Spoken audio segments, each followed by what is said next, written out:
KSAALT page that says students motivation, motivate the unmotivated. I assume they want to tell us that okay, students are unmotivated. So I came here to advocate my own thought about who's motivated and who's unmotivated. Any questions? Oops. At the end, please. You have to wait till I finish. What is motivation? Can you please share your ideas quickly? You don't have mic. Encouragement. Interest. Sorry? Money. Okay. Willingness. Right. Anything else? Okay. Inspiration. Involvement. Can you think of any of your... Sorry? Involvement. Involvement, engagement. Thank you. Okay, can you think of any of your student who is unmotivated in your class or many of your students? Can you? Just raise your hand if you can. Wow, okay, they'll wake up just now. Okay, so what are the reasons? What are the reasons they are unmotivated? Sorry? Lack of interest. Shyness. Peer pressure. Teacher pressure. Teacher pressure, not peer pressure. Teacher pressure. The content of the Teaching methods, thank you. content of the lesson. Content of the lesson, thank you very much. So basically whatever you are saying, they are basically your perceptions. Extrinsic motivation. They are all about perceptions. You are talking about your perceptions. That is the motivation you think of. Let's see here. Motivation. What is motivation? According to Gradler and his team, motivation is the attribute that moves us to do or not to do something. Do or not to do something. I'm not going in details of extrinsic, intrinsic motivation. Every PhD you see, every second PhD is about motivation, so I'm not going back to that topic. Just do or do not do anything. To me, an active engagement in a learning process. To me, motivation is an active engagement. In engagement, there are various things. We'll talk about it. Engagement, this is motivation is a constellation, configuration of beliefs, perceptions, values, interests, and actions. If you see this definition, everything about it is beliefs, how we see motivation. There is no action involved. There is nothing that says, okay, you have done really something that you can define motivation, because motivation is an abstract thing. You cannot really define motivation. In practical life, all you do is your perceptions. You give value to it. It's all about your value.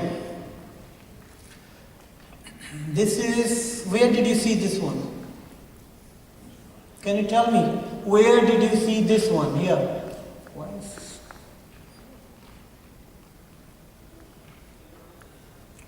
On the flyer. On the flyer, KSAALT flyer. Hussam, this is on the flyer. I want to delete this thing. I really want to delete this thing. Students' motivation. Why students' motivation is a problem? Why don't you think something else? Come out of your shell. Come out of your box. Think something else. It's always about students. It's nothing about someone else. Questions at the end, please. I don't want now. Let me complete it. I'll give you a chance. I'll give you a chance. We'll have the chance of it. Okay. This is the problem here. Bias attitude towards students. When I say bias attitudes, I will prove it till the end. I'll prove every point. It is a bias attitude. Let's go for Google. searched on Google. If you see here, student motivation in learning. The number I cannot even count. Online. This is the attitude. Come to teachers. See the difference. And if you go to Google and you write the term, you will find this number of articles, scholarly articles, books, presentations, everything. But when you open them, mostly it says teachers' motivation, but they talk about students' motivation. 80% of these talk about student motivation. The title is teacher motivation. They somehow do some magic, I don't know what. They come up with the idea, okay, it's not our fault, it's the student's fault. It's a student who to blame, not teachers. EBSCO host, have you heard of EBSCO host? What is EBSCO host? Thank you, database for research.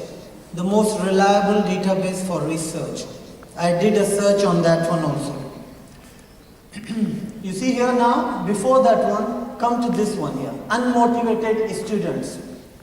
Unmotivated students on Google. The number. Same on the Google for unmotivated teachers.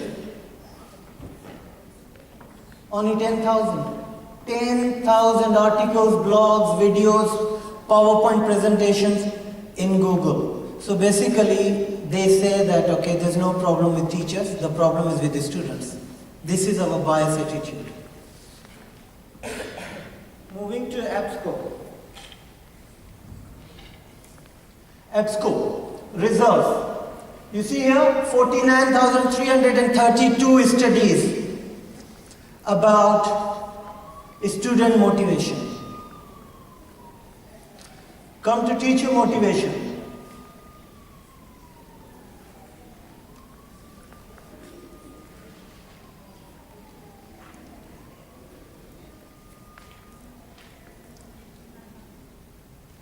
Studies 9,031 in total. Again the same thing. The studies are about teacher motivation, but they talk about student motivation. How unmotivated the students are. What do we mean by unmotivated? Can you describe? What is the meaning of unmotivated? Can you provide mic here, please? What is unmotivated? Unwillingness to get involved in the classroom. Sorry? For whatever reason. Not involved in the class. Students' unwillingness to get involved in the classroom. Unwillingness of students to involve in the classroom. Thank you. Any other? Yeah? Just by the word unmotivated, we can say that someone who has lack of interest in doing or learning whatever is going on in the surrounding. Thank you. Lack of interest. Any other ideas, please? Yes? Boredom and they're not willing to contribute to the classroom activities and willingness to learn more. Boredom in the classroom, right? Okay. Any other? Yes? I think there is no passion for that. No passion. Okay, no patience. Right? Can you please pass on the mic?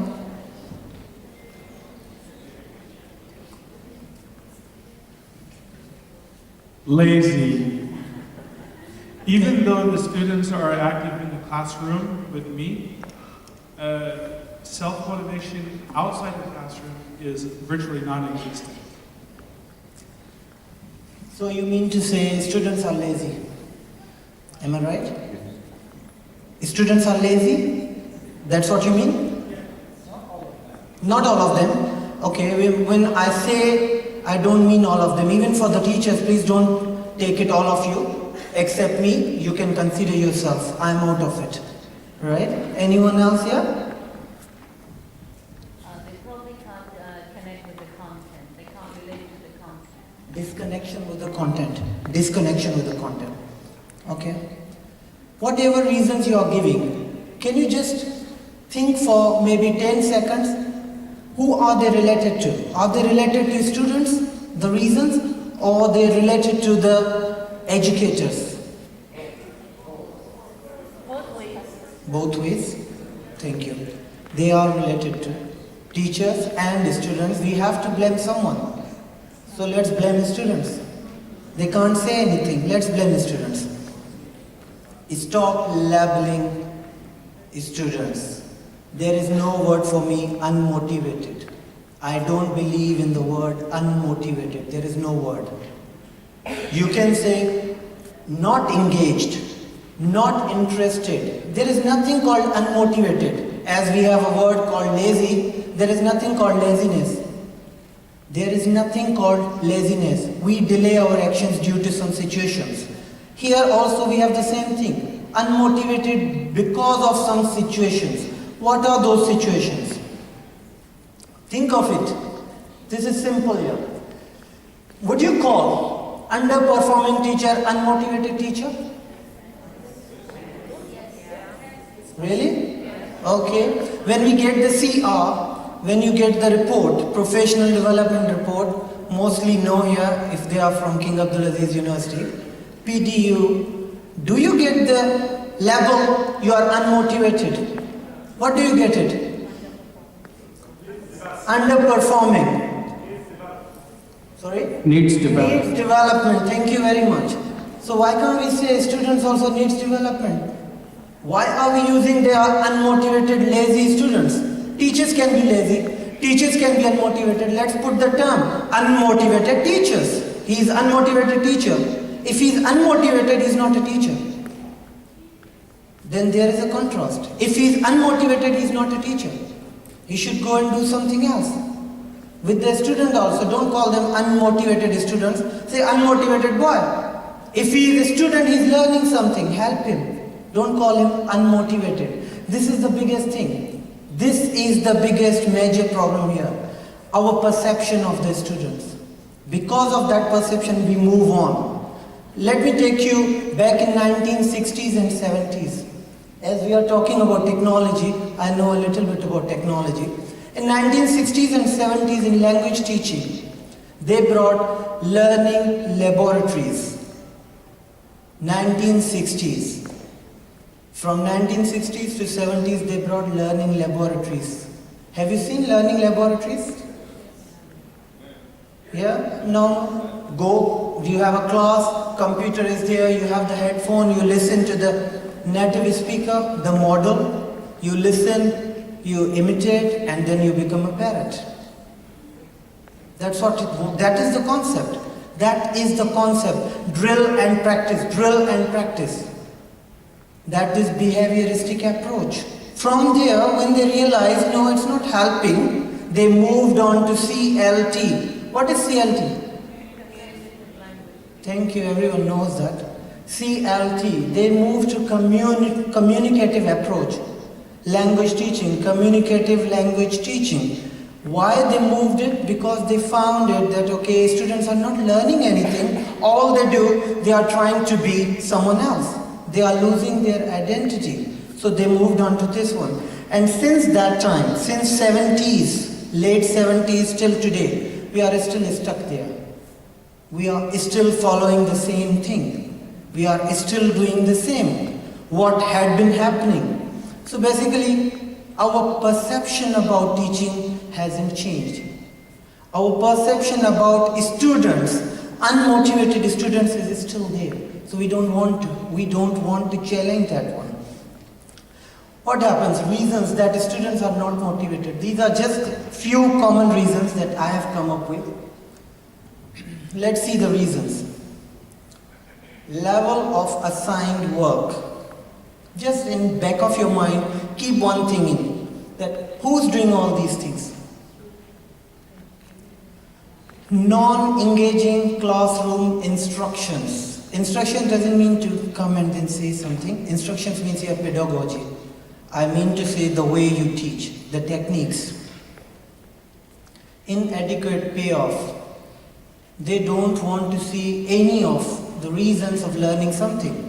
For me, I had a wonderful experience a month ago. A father came to me and he asked me if I can help his son. I say, okay, I'm here to help. How to help? He says, my son has failed the same level 3 times. Okay, what to do? He just wants him to pass. Okay, let him study. He says, no, he doesn't need to study. He's going to play football in future. And I have a lot of money. Why do he, I don't see the point of him learning English. I say, okay, go and talk to the management. Alhamdulillah, he went there, failed, came back to me. And I told him, you need to give him time to learn. He says, but he's now in level 2. I say, how did he pass level 1? Wonderful. The answer was, Allah Khaliq. That is it. So the problem is the level of a student. They don't see the point of learning. Come to next, low self-efficacy, lack of confidence. Who gives them confidence? Thank you. That's it, simple. The teacher. Lack of positive relationship with the teacher. What is positive relationship here? Communication. Good bonding.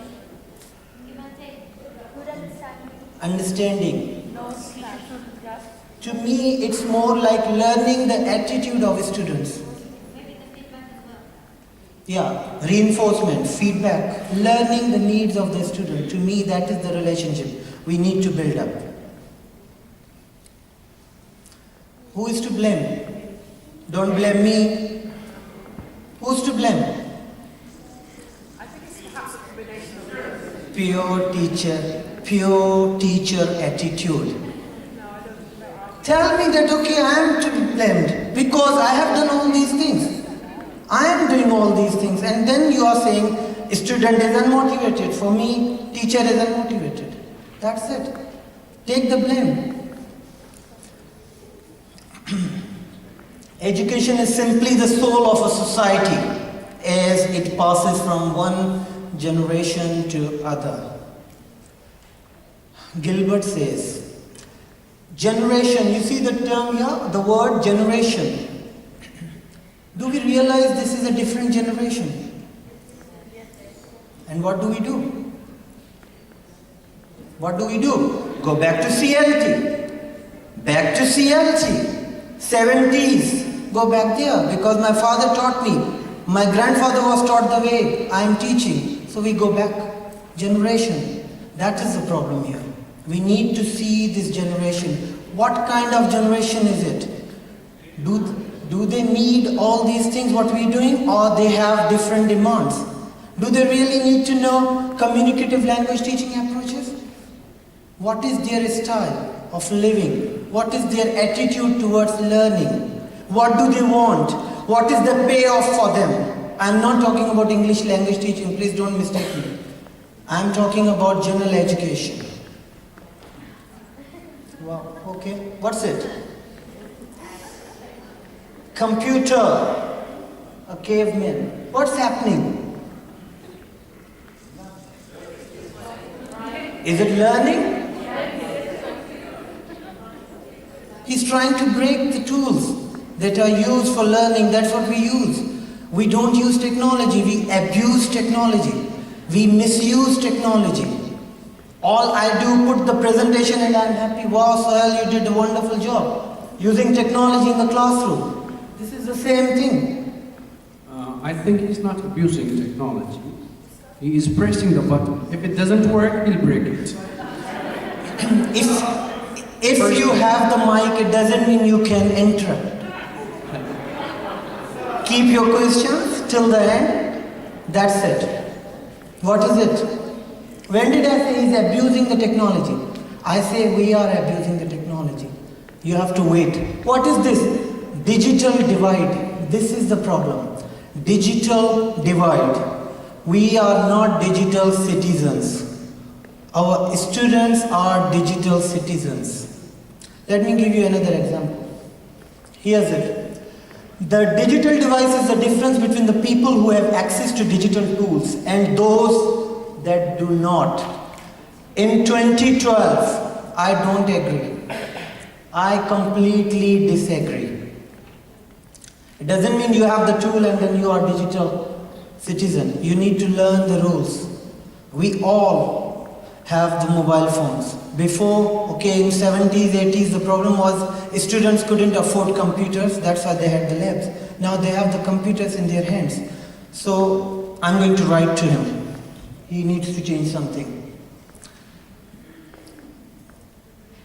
Do not limit a child to your own learning, for he was born in another time. Who knows Tagore? Rabindranath Tagore. Okay. That's what he says. We are limiting our children to learn the way we want to teach them. We are not going to their world. This is a real picture. Last year I was in Hong Kong. This is in a metro. I took the photo. The man has a laptop and he has a mobile phone. I was standing right there. His phone started ringing. He took out the phone and he took out the receiver, connected it, and he started talking. This is the position. This is the position. Okay, this year, 2 months ago, in Flamingo Mall. This is in Flamingo Mall. I was walking, saw these kids. Father was sitting here, Samya. All kids were busy. They are not copyrighted. I took the photos. You won't find them on internet also. This is the problem. Digital immigrants and digital natives. Let me come to more practical example. How many of you use Google Drive? Google Drive. Thank you. And do you share documents on Google Drive? And after that, what do you do? Print it out and give it to your supervisor. That's what we do. You send the email. In order to confirm, you call the person, I sent you the email, have you received it? When we give feedback on Word document, we print the document, make the changes, scan the document and send it to the person, instead of making the comments on the document. That is unawareness. I don't call it illiteracy. This is unawareness of the digital world. That is what I call abuse of technology. Technology came to make the world paperless. But because of this one, we are making more papers. We are printing more papers. How many of you have downloaded the application for KSAALT event? How many of you have downloaded it? Why don't you want to download it? What's the reason? Because you want to have the hard copy. Hussam, poor Hussam, made 400 photocopies of the program. Each has 7 to 8 pages. For what? When you have the application, everything is updated there. You don't have to update anything, it comes there. That is our generation. Whoever was born after 90s, would not wear a wristwatch. Mostly. How many of you wearing wristwatch? Why?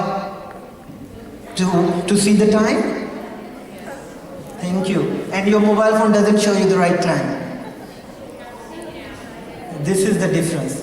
This is the generation we need to see. New practices versus old mindsets. New practices versus old mindsets. Each new situation requires a new architecture. Jane Novel says, for each situation you need a new architecture. It doesn't mean that replace the teachers. I don't mean to say, okay, send the teachers back home who were born before 80s. No. It's all about you need to learn how it happens, what is happening. Alvin Toffler, he wrote a book in 1990 called Future Shock. In Future Shock, he warned that where old and new cultures clash, there will be disorientation, confusion, stress, and disruption. This is what's happening now. Confusion. We are confused. What's happening in the classes? The students are not motivated. Why? That's the problem. Disorientation. We don't know whether to put your the seating plan in U, in round, in theatrical. We don't know because we are confused. In every class, if someone comes to observe you, he wants to see a U shape seating plan because that's how students learn better. Someone else will come, he'll say, no, this is not right. Make it theatrical. Because we are confused. We don't know what to do. Stressed. Mostly the teachers who have been here for 5 years and on, I'm sure, definitely sure that you have got one or the other disease. Stress. This is stress. And then there will be winners and losers. Teachers, winners, students, losers. This is always there. He says long ago, it's not now, 1990s. Real world versus digital world. This is a myth we need to shackle. We need to break the walls of this myth. Digital world and real world. We say, okay, these devices, they are not real. Real teaching is different. Real teaching means pen, pencil, book, board, chalk, marker. Digital, we can't see anything. There is no substantial thing in our hands, like we can concrete thing. We need to challenge this myth. This is the problem. There is nothing like this. It's the same thing. These digital devices are the integral part of our life. You cannot ignore it. Anachronistic attitude towards education. In simple words, stubbornness. Stubbornness. Other professions are rapidly adopting to meet the change. Education is standing firm because we want to keep our status quo there. We have our own thing. Science is changing, technology is there, mathematics, different things in different departments, health, any department you talk about. Education is still there. And the worst thing is English language teaching. The worst thing is English language teaching. We are still there. We still follow the same thing. We don't want to lose that one. We don't want to lose that status quo. I know you are getting bored, yawning. I know that. This happens. Same with the students here. Formal learning spaces. We still have the same thing. We still believe learning happens between four walls. It happens inside the classroom. There is no learning outside the classroom. We still believe that, and we don't want to leave it. We don't believe in informal learning. Informal learning is fun. Formal learning is like, okay, you need to be rigid in the class. Do homework. This is the work, that is the work, that's it. Traditional approaches. Still, I don't want to call them traditional. I still want to call them outdated approaches towards language teaching. KSAALT. We are bringing psychological theories in education. Do we really have any theory that talks about English language teaching? This is a big question. Go and explore it. Do we really have a theory that talks about English language teaching, how students learn a language, not on psychological grounds, inside the classroom? All the theories are psychological theories. From psychology they have come. Standardized delivery of content.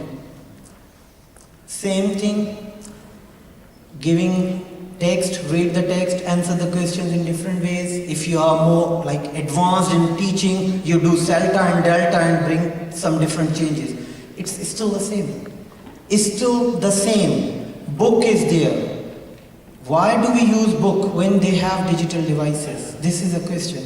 When they can do everything on digital devices, why do we need a book? We have the book. Interesting. We have the book and we have the LMS. First they do everything on the book in the classroom and then they go home, do the same thing on LMS. Thanks to Cambridge. I'm sorry, they are the sponsors, but thanks to them. There are same things. You do online activities and you have a workbook. You do in the class and then you go home and do it online. It's the same activity. Everything is same. We teach on book, we test on computer. Teach on book, test on book in the classroom for exams are all on computers. I don't know what's happening. Restricted manner in which learning is measured. Same style of assessment.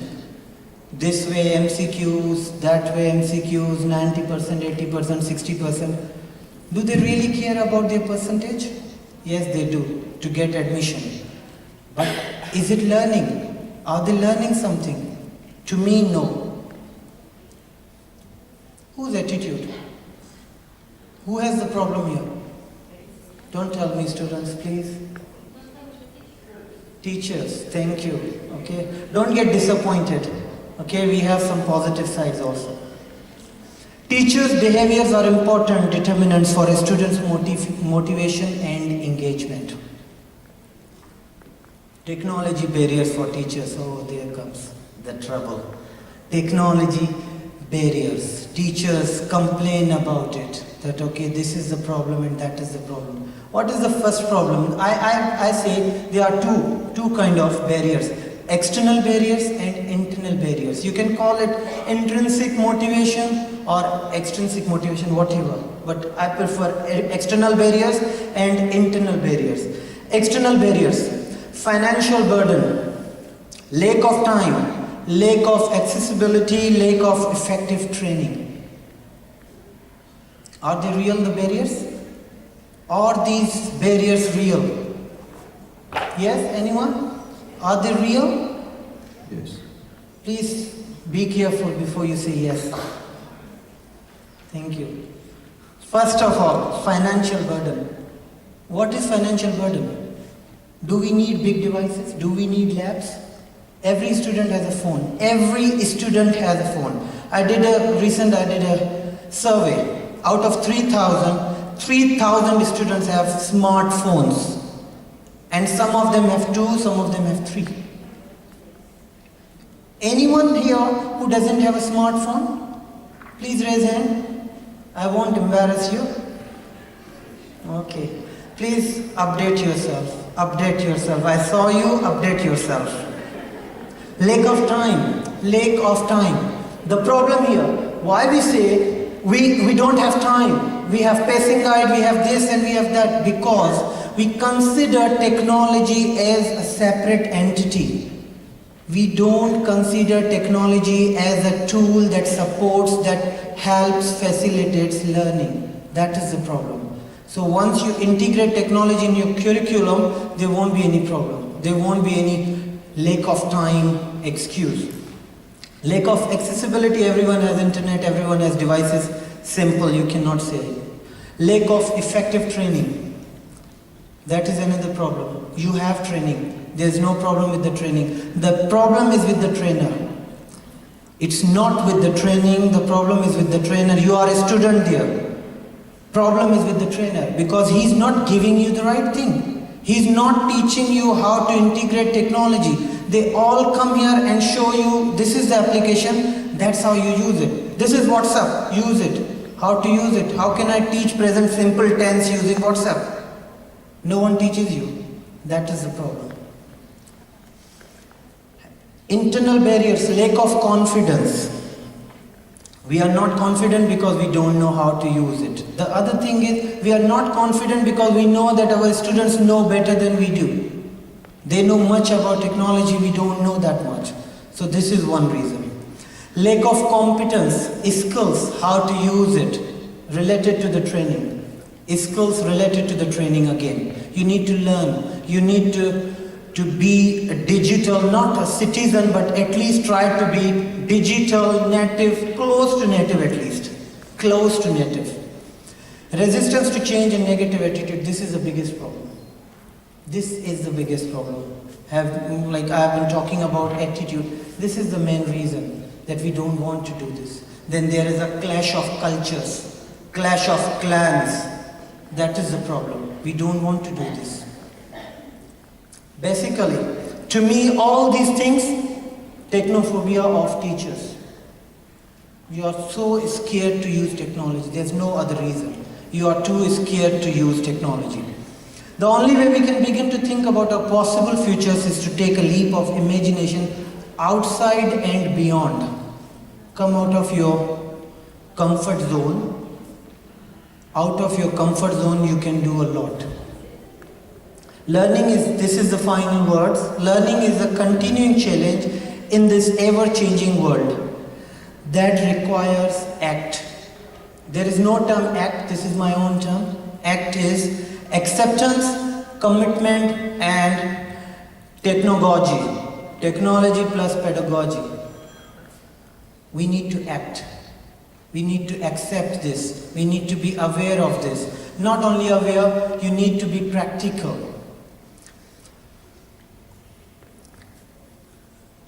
Conceptualize and actualize ideas using technology as the medium.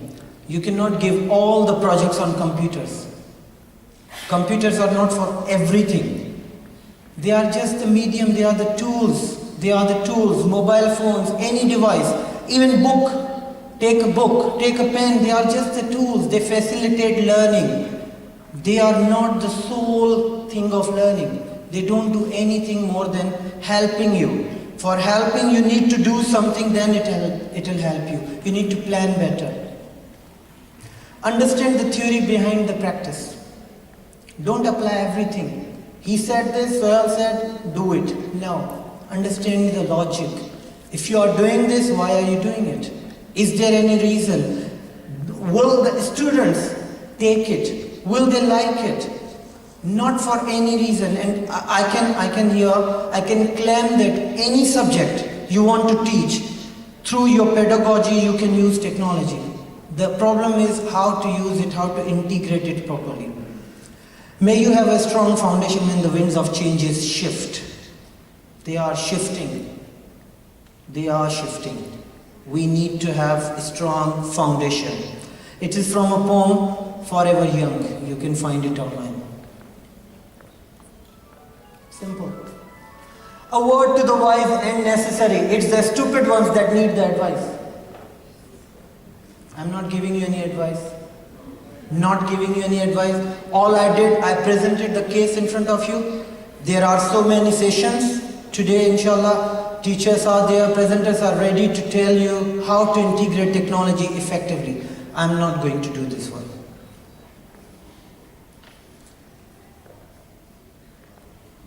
Last slide I missed, sorry.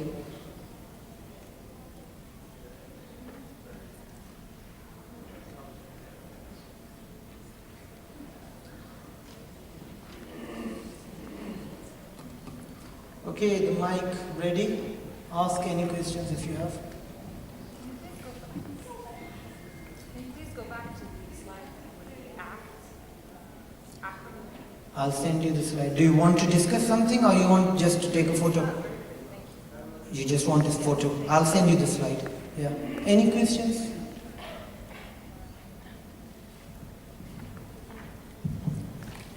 Hello. My question is that sometimes when we use like applications on the cell phone with the students, they keep like being distracted out of the cell phone. For example, my friend suggested like Kahoot or something like useful. But what I noticed with most of my students, I'm not gonna call them like unmotivated, but they keep like being distracted. So do you have like any kind of solution for such behaviors or attitudes? Okay, there are two reasons. First, plan well. First is plan well, engage them properly. The second is update yourself with technology. There are so many applications. Once you run the application, they will block everything else. Yeah, but they're gonna be like distracted by other applications. They cannot move on to any other application once they are on that application. You need to plan well. First, I haven't experienced this one because I plan the activities according to the time. They finish the time in that activity. And then there is another thing called differentiated activities. Use technology to have differentiated activities for different students. I'm sure you know who's better and who's lagging behind. So you can do that one also. Okay, thank you so much. You're welcome. Any other questions? See, poor man, they never ask questions. I can't go without asking a question. I think there's a psychological dependency people have. I mean, a bed is associated with sleep. Close to mic, can't hear. The bed is associated with sleep, and we have a psychological connectedness to everything that's in our lives. And a problem I see, or a problem I'm having in my classroom, is that students are psychologically bound to their smartphones for connection with their family, connection with their friends, games, play. They don't associate it with work or study. And trying to get them to use it for that purpose is Well, it's a pain in the... Sure. If I answer this question, it won't be fair because I advocate technology. I ask the person who has the mic, Mr. Majid, could you please tell the audience how was your experience of integrating technology properly in the class? It was really wonderful. Students enjoyed a lot, and their score is like 95% passing rate. All the students enjoyed it. Why? It's not only enjoyment. Why do you think that they did this? Like, what was the change? The thing is, they wanted to use technology, their smartphones, to do the activities. Most of the students did not have their pens or paper. Sometimes they came without books. Actually, it was an evening session, so mostly they were like working. When they came, they had nothing, so they used their mobile phones to do the activities on them. So I tried to use different activities like Kahoot and quizzes. They enjoyed it a lot. Yes. Thank you. Actually, when you use technology for a purpose, before you put it on to the students, think of the purpose yourself. Is it going to help you in any way? Is it going to help you in your learning and teaching process? You need to think about it. And the thing is, why I asked Mr. Majid to take the mic, because there are few teachers who have been using technology as I have suggested. I am not an expert. I'm just working on it. So I have suggested, I have done a few experiments. Teachers have been using mobile phones and we have got really wonderful results, especially with the mobile technology.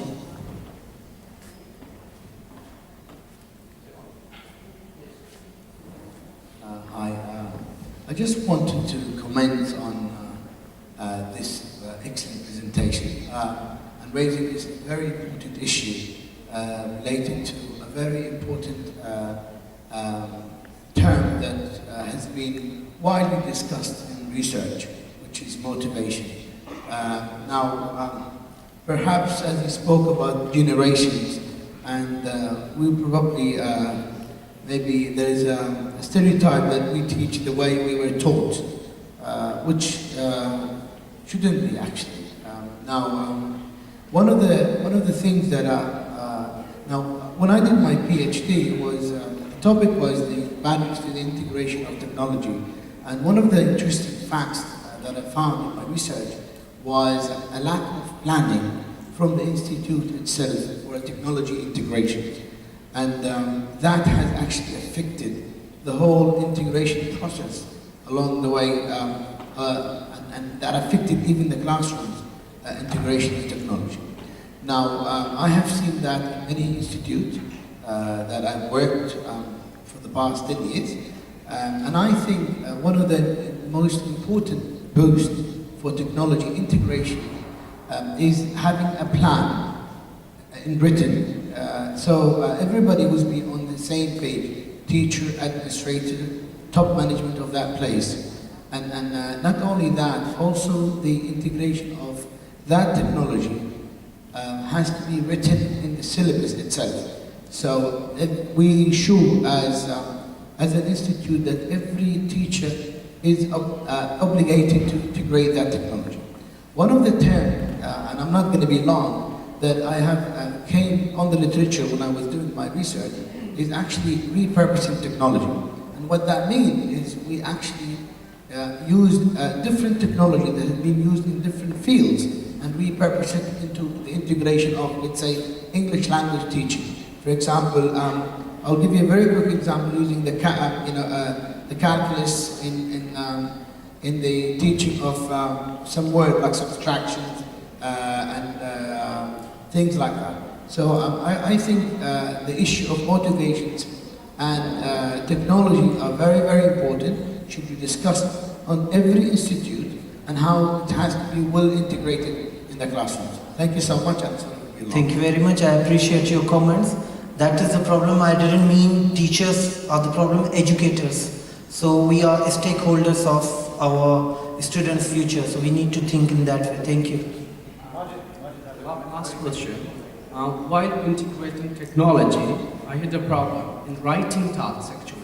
Students type in Arabic on their phones, but when I give them writing tasks, they have difficulty in typing English actually, and they take a lot of time. Thank you. Okay, I would take it. This is the very common question. All around, wherever I go, this is the same question I hear. It's simple. Do we read letters anymore? Do we use pen? How many of you have pens? In the morning, we were all here. How many? 25 people here? There was one pen. We were looking for pen. We don't do that. The culture has changed. Step out of past. Move on. You have the phones. We write emails. We write notes. We write all the other things. We don't use paper anymore. In our future even, the future generation, they are going to stop using it. The last question, please. Yeah. Yes, please. Go ahead. No, I was just going to say. It's working. You're not suggesting by any means that we're going to do away with the traditional classroom as we have it. It's just integrating technology. Okay. Just getting close. Hello? Yeah. What I'm saying is that you're not by any chance suggesting that we do away with the traditional classroom altogether. I hope you're just saying that we're integrating technology, just to be clear on that. I don't understand the words you are saying clearly. Like, I couldn't even hear you. Can you get rid of the traditional classroom? Okay. No, how can you get rid of traditional classroom? I never said. That's exactly what I'm saying, Mhm. is that I hope that you're not suggesting that we do away with it altogether, and the emphasis is on the integrating of technology. I'm not saying that one. I'm still saying there are two cultures. Instead of having a clash, come to a consent. Sign a consent. Okay, I'm happy. You don't drag students in your culture, go to their culture. The last word is silence is golden, duct tape is silver. So no more questions, please. Thank you. This is my contact. You can contact me. Thank you. Thank you very much, Pir Suhail. Thank you. Of course, we're not going to get rid of the traditional classroom. We love traditional classrooms to some extent, but our traditional classrooms can be spiced up with some technology. There's no harm there. Thank you very much. This is a present from Cambridge University Press. Thank you. Now, what? We have two down. Okay. Do you want someone to speak? You said... Tell them there are two sessions downstairs. No, I know, but do you want someone who wanted to speak or something? Okay. Anyway, there are two sessions. Two of them are upstairs and two of them are downstairs. Men, we would like you to take this way. I mean, inside the classroom, you can talk to your colleagues. Outside, just go without making any noise from the stand. Women, you're free to move and to go wherever you want. Wow. This is how it goes. Another session with Mr. Suhail on Edmodo, if you're interested. Thank you very much.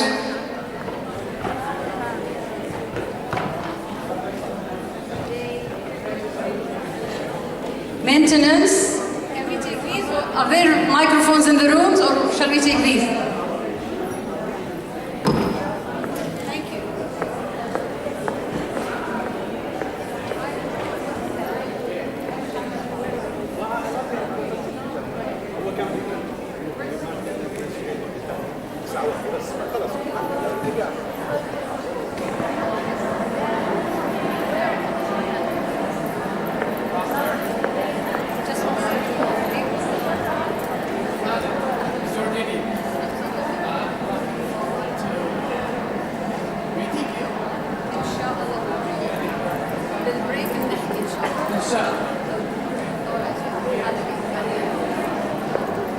Maintenance, where did you go? Yes, ma'am. Sorry, I think maintenance was We have there is a big mic. just, yeah, if you go just to check that. Lunch is at 12:04.